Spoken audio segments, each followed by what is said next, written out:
One organization in the mountains which helped during the July 2022 flood announces an expansion.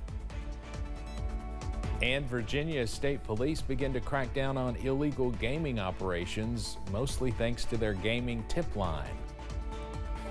Plus, we are tracking higher rain chances and gusty winds by this weekend. Your first alert forecast coming up as Mountain News First at 4 continues.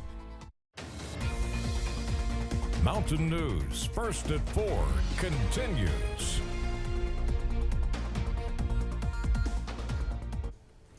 One Floyd County organization saw a large donation today focused on helping its mission of community care. Representatives from the Kentucky Association of Health Plans presented St. Vincent Mission with a check for $50,000 this afternoon to help construct a new building on the David campus. The award was an answer to the mission's need for storage as it works to help the area hit by last year's floods. It's one thing to work with a large charitable organization, and there are many, and they do wonderful work. But when you can come in here, what you can do supporting something smaller is really special. The mission also runs a thrift store, a community Christmas event, and more. Hear more about the funds and how they'll be used coming up at 6.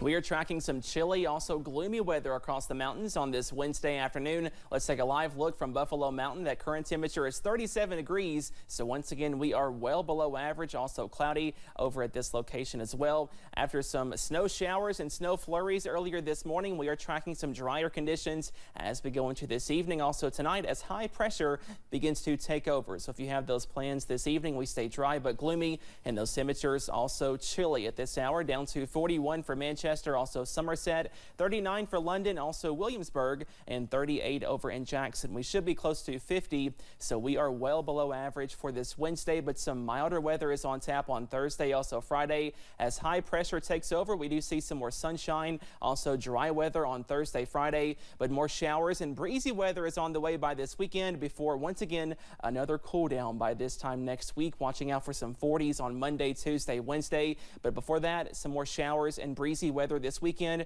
Those details plus your full 7-day forecast on the way in just a few minutes. Steve?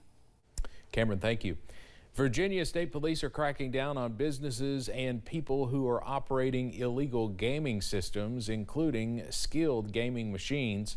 Police are encouraging people to report illegal activities through a tip line. State Police say they have already received around 12 complaints through their gaming tip line for businesses still operating the games after a ban was reinstated on the machines last month. The war between Israel and Hamas shows no signs of winding down. The Hamas-run health ministry says the Palestinian death toll has now surpassed 16,000. This comes as the U.S. is pledging millions more dollars of aid to Gaza. CBS's Ian Lee reports. Street by street, house to house, Israeli forces push deeper into the heart of Khan Yunis. Gaza's second largest city is known as a Hamas stronghold.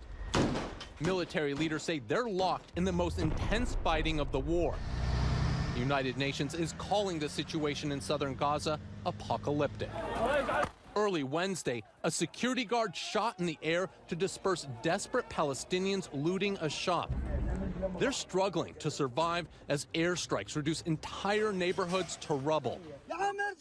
Thousands of children have died in nearly 2 months of fighting. Only a ceasefire is going to save the children of Gaza right now. The U.S. has pledged an additional $21 million in humanitarian aid for the Palestinian territory, in part to help build a field hospital. In their hunt for Hamas, Israel Defense Forces say they uncovered the largest stash of weapons so far near a school in northern Gaza.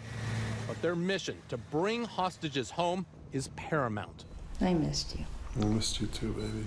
Freed Israeli hostage Mia Leinberg has been reunited with her parents. The teenager and her dog Bella spent more than 50 days in Hamas captivity. As much as I am happy to be back, we're still not done. Everybody needs to do their part to bring everybody back. More than 130 hostages are still being held in Gaza, including 8 Americans. Ian Lee, CBS News, London. Republican and Democratic lawmakers are at odds over the Ukraine-Israel aid package. While Democrats are taking steps to bring the matter to the floor this week, many in the GOP say they are not going to budge unless a major domestic matter is included. The southern border crisis in the U.S. is having a ripple effect nearly 10,000 miles away in Ukraine. White House officials say not funding Ukraine will hurt their troops. If Putin takes Ukraine, he won't stop there. It's important to see the long run here. He's going to keep going.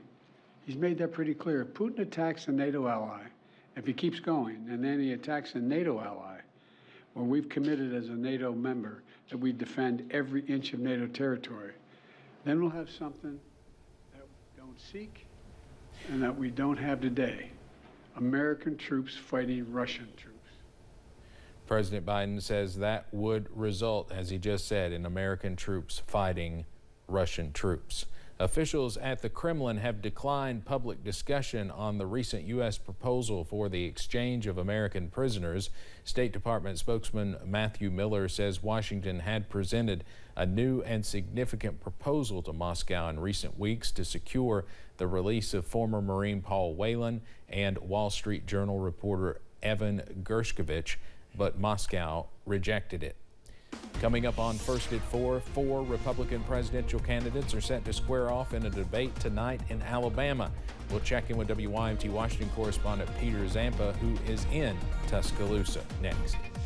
Plus, we stay cool tonight, but some 60s are looming by this weekend. Those details coming up after this break.